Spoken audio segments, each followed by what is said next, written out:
If our relationship is meant to be, it will just work out.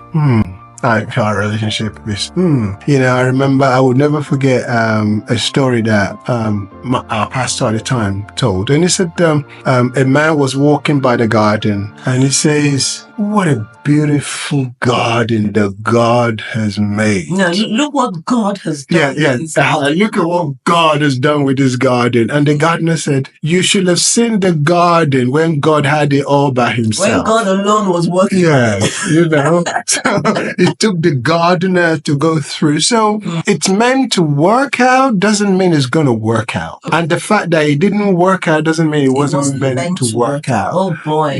It's a lot of work required. The question is, are we ready to work on ourselves? And I say that emphatically because my goal is not to work on you, but to work on me.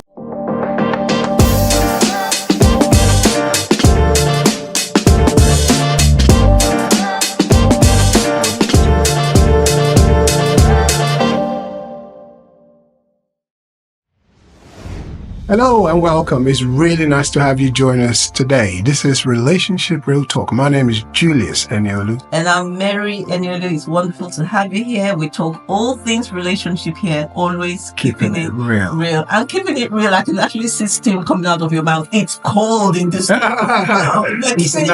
cold. Oh, well, I'm cold.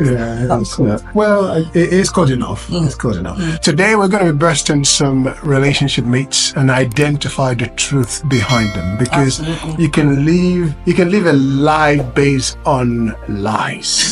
You can live a life based on lies. Yes, but it's good that you unearth things in order to discover the truth, to actually conclude that your conclusion is right. Yeah. I mean, the thing with myths is they're so easily believable because people repeat them over and over and over again, and you only need to hear something so many times that you start to believe it. Yeah. So a very common myth that we're going to start off with is happy couples don't fight. Happy couples don't fight, Because I remember an older man saying that, I think at the time him and his wife had been married for 30 years, and he said they've never had an argument in 30 years. So yes, you may have one of those very rare breeds that just don't have any misunderstanding or argument, but the bulk of us.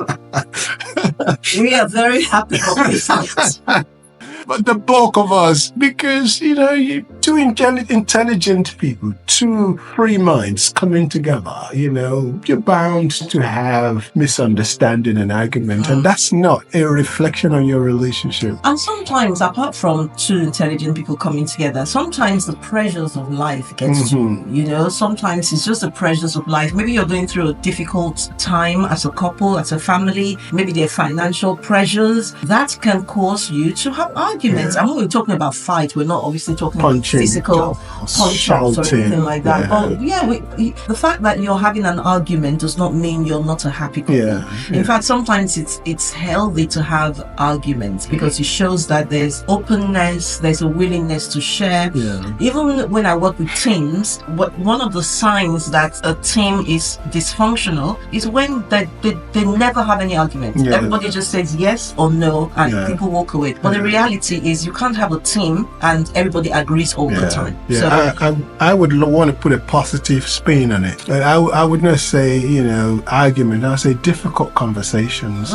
Be willing to have those difficult conversations because, like you said, that's probably one of the ways that you guys are going to grow. Absolutely. So be open to it. The dynamics of things could have changed, and you're addressing those things in order to be able to position yourself for this new phase where you are, basically. And the reason it's important to just know that this is a myth, it's not real, is because then you can start to define your relationship on the basis of whether you have arguments or not, whether you have fights or not. And then you might start to think, there's something wrong with our relationship because we're always arguing, we're always seeing things from different perspectives. No, the fact that you argue, fight, however you want to call it, as long as it's not physical, does not mean your relationship is not healthy. So that is really important. important to recognize that. However, though, I think it's good to draw a balance. You shouldn't have arguments every day. Absolutely. You know, it should be one of those things that you have to deal with and address. But if every conversation is an argument, then you truly have a problem. Yeah. And again, it might be stress. It could be whatever, but it needs to be addressed. It needs to be addressed. If every conversation is an argument, then it needs to be addressed. Absolutely. Yeah. Right. What's the next myth we're talking about? Oh, okay. Yes, another myth that we're going to talk about or burst is that if they really love me, they know what I need. Oh my. And I have to say, I don't like to generalize, but I think generally that probably would be the females that tend to think like that. Yeah. But I know personally for myself that I do expect you to just know. Exactly. Why shouldn't you know? After all, I'm a prophet as well. But apart from that, you're my husband. If you love me, surely you should know what I'm thinking. It's like taking your car to the mechanic and throwing the key at the mechanic and say, sort it out. Yeah. You should know, you're a mechanic. You should know. You've been working with cars for 13 years. I think because we ladies, we're very intuitive. We pick things up. And so we expect that the men in our lives should be like that. Yeah. Well, as intuitive as you cannot always get right what I need in life. No, it's true. I'm joking, but the truth of the matter is it's just safer. It's better for you to spell out what's going on. Yeah. The number of times, and I do it too, I know, the number of times you would ask somebody, what's the problem? And they go, nothing. Yeah. Nothing, and there's a problem. You can tell from their countenance that there's an issue. And most of the time they're thinking, why are you asking? You should know. You're pretending that you don't know. So it's so important to express yourself, even when it comes to things that you expect. And I do that to you sometimes. I say, I want you to spoil me. I want you to chase me. And you go, how this chasing, doesn't it end? I'm like, no, it doesn't end. I want you to chase me. So if you want your partner to chase you, tell them. If they're not chasing you, there's nothing wrong with you telling them, I want you to chase me. I want you to run after me. I want you to spoil me. Right? These are the things that make me feel good. So don't assume, please. Don't make any assumptions. We talked about this in earlier episode about communication. You have those communications. One of the things that has really helped our relationship is understanding how we communicate. What was that book that we read earlier on? 5 Love Languages. Yes. What is your love language? What is it that you would expect me to do? As opposed to getting angry. Why is he not like that? Why is he not doing this? Why is he not like everybody else? People are different. So just spell it out. And you do that. You say, hold me. When we're walking outside, why don't you hold me? Hold my hand.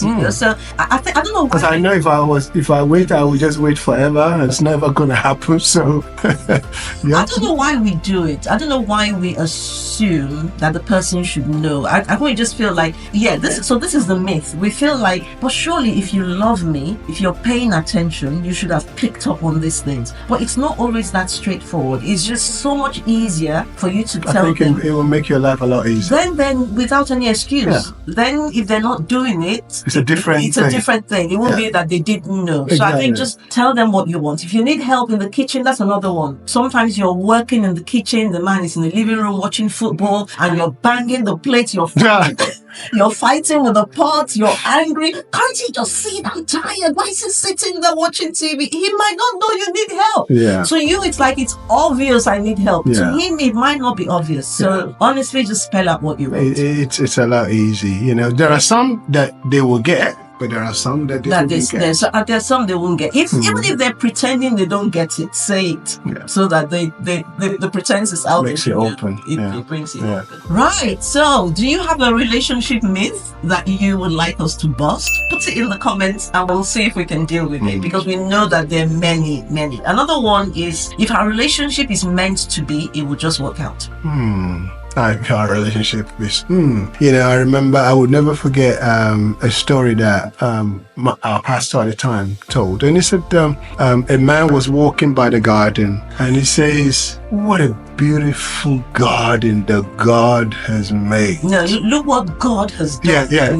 Look at what God has done with this garden. And the gardener said, you should have seen the garden when God had it all by himself. When God alone was working. Yeah, you know. So it took the gardener to go through. So it's meant to work out doesn't mean it's going to work out. And the fact that it didn't work out doesn't mean it wasn't meant to work out. Oh boy. You know, it's a lot of work required. The question is, are we ready to work on ourselves? And I say that emphatically because my goal is not to work on you, but to work on me. So if we accept, I've got to work on me. We got long to go. As the young people say, we got far to go, and we need to continually work on each other. Absolutely. Every relationship, whether it was made in heaven, you know, whether it was God that brought you together, every relationship takes effort, takes commitment, takes intentionality. I mean, with our relationship, and I know we're not just talking about love relationships here, but with our relationship, certainly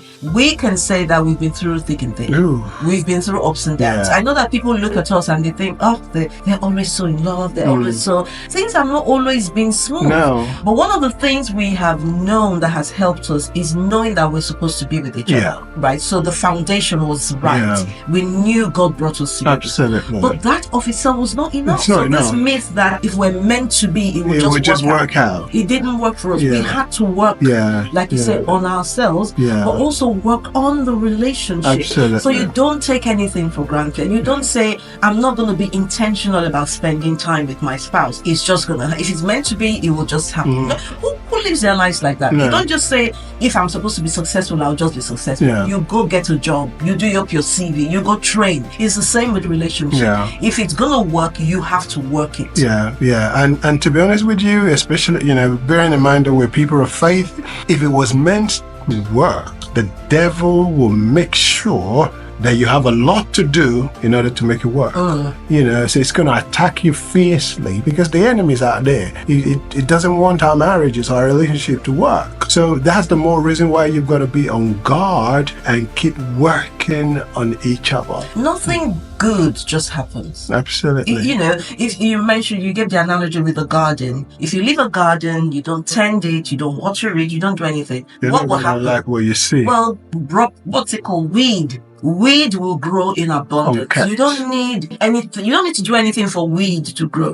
But if you want to see lilies, if you want to see rose flowers, if you want to see orchids in that garden, you have to plant. You have to till the ground. You have to water. You have to take care of it. Beauty requires work, and so does excellence. The only thing that just happens without effort is degeneration, destruction, chaos. Those things, you don't need a lot of effort. But anything that is worth anything takes work. Absolutely. So please don't buy into that lie that if our relationship is meant to be, then it will work. So if it's not working, then it's not meant to be. Not so. Absolutely. Not so. Absolutely. Right. So the next one I've got on my list says having kids will bring us closer. Well, talking about that, we've got 3 boys. And I've read up on this, actually. One of the shockers for men is the kids. So this is the greatest joy of your life. And believe it or not, it can be a test of your relationship. Because for some reason, and you can't blame them, women just want to dot on that little thing, you know, and pour their affection. And equally you are as well, but you still find room for the wife. But the women just tend to just go all out for the kids, and before you know it, the husband is becoming jealous of their child. So yes, having kids could help your relationship, but it could test your relationship as well. It could be a huge source of strain to the relationship, and especially again because of depending on the family dynamics. So if you're not maybe financially stable, and very often when people are just starting off, a family, they don't have loads of cash to spare. Yeah. So that's additional expense. And then the child starts to grow. You have to take them to nursery. Yeah. Then maybe you lose one person's income. Yeah. And only one person is earning an Yeah. income. That could be a strain of itself. So it just adds other layers of strain on the relationship. Yeah. So yes, like you said, it's a beautiful thing to have a child. I mean, when we got married, we said we're not going to have children for a year. We wanted to just be by ourselves for a whole year. But I think it was about month 9. Yeah. All of a sudden, everywhere we went, we were seeing just babies. Kids, and they were all cute. Even the ugly kids were looking They all just beautiful. maybe that's a sign. He was a son. we need to have a baby. So we had a baby. So it was beautiful to have a family. You know, you have something to cherish and all of that. But with that came different sets of challenges. It was a test of our relationship, because I remember correctly, you had Daniel week 1, and then week 2 you were back at uni, wasn't it?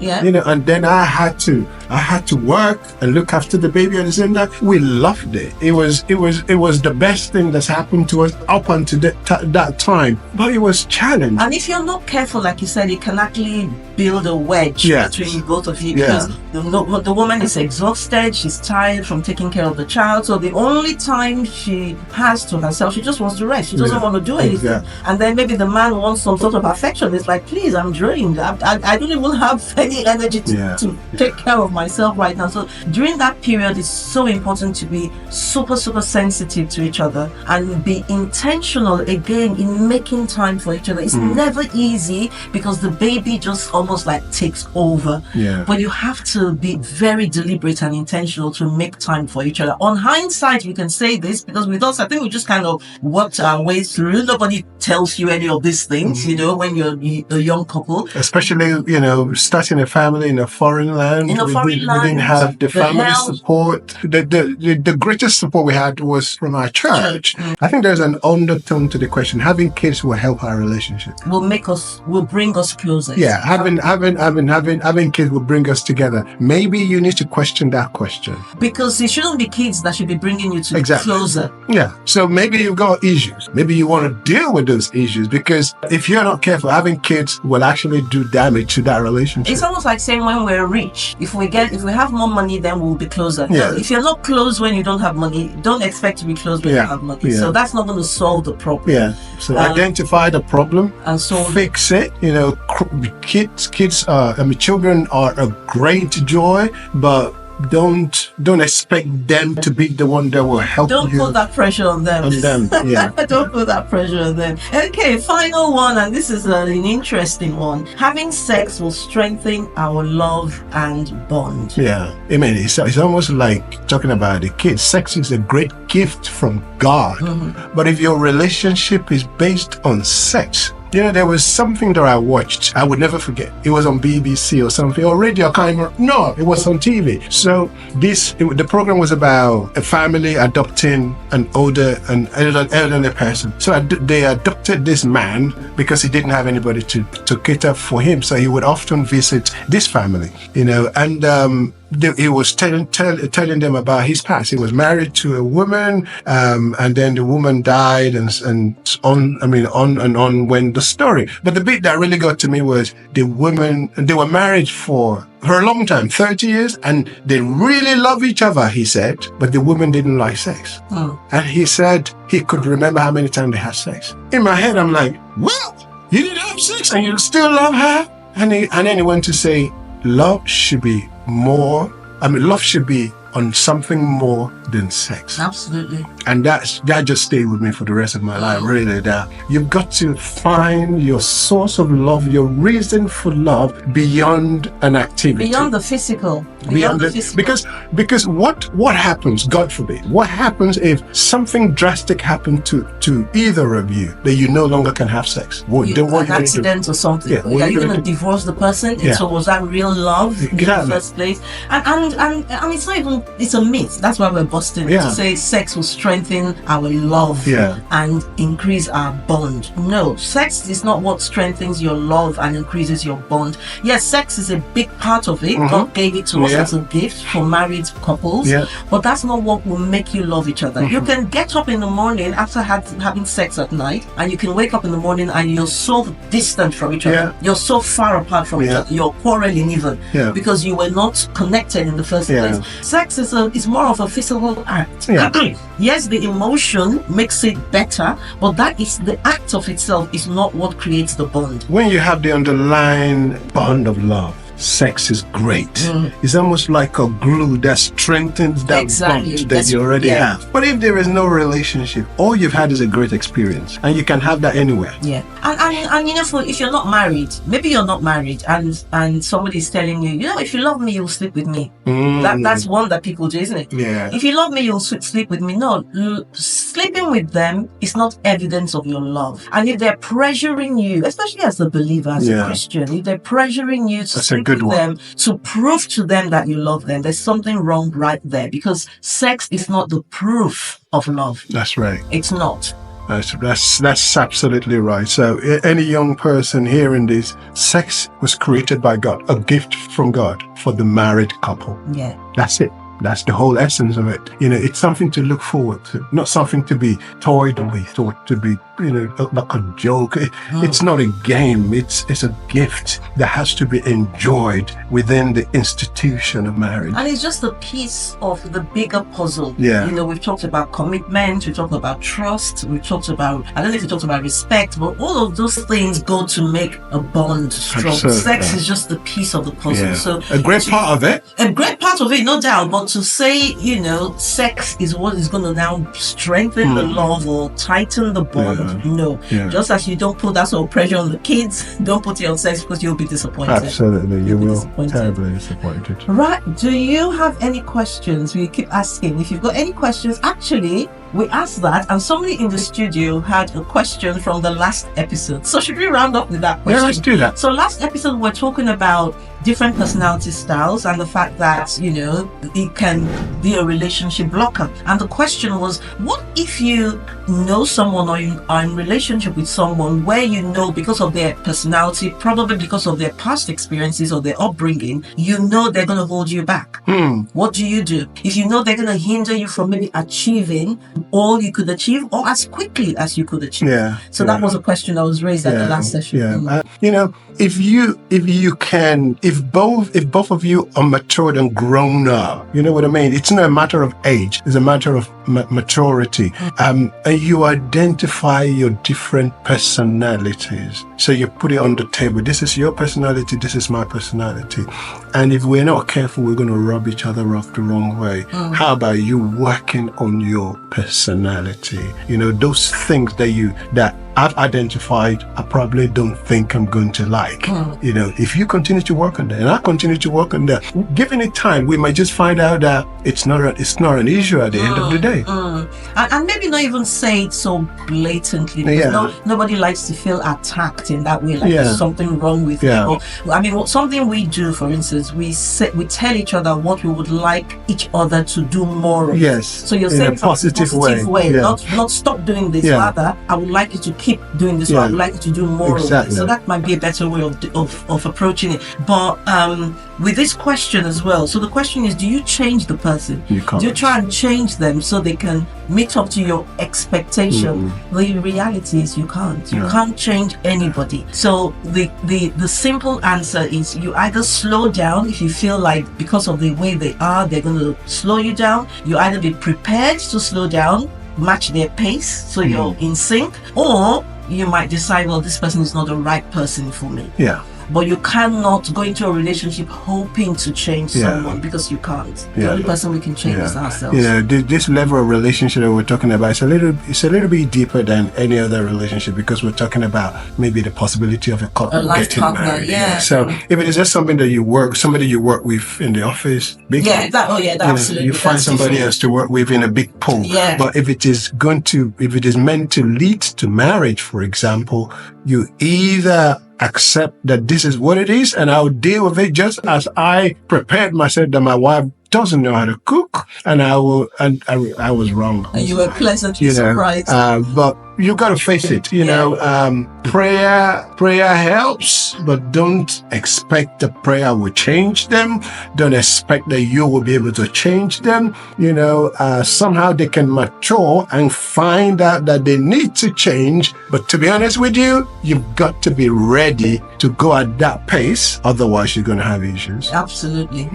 Well, we hope you've enjoyed this episode. Don't forget to like, share, and subscribe so you can be notified when new episodes drop. And if you've got a relationship myth that you would like us to address, then put it in the comments. We would love to hear from you. If you've got a question, again, put it in the comments. We would love to hear from you. And here's something exciting. Every so often, we will come to you live. Okay, so these programs are pre-recorded, but from time to time, we'll come to you live. So we will let you know when the next live recording is going to be. You don't want to miss it, because we would love to engage with you on that live program. Absolutely. But for now, it's been Mary and Julius on the Relationship Real Talk Show, where we talk all things relationship, always keeping it real. Thanks for joining us. Bye-bye.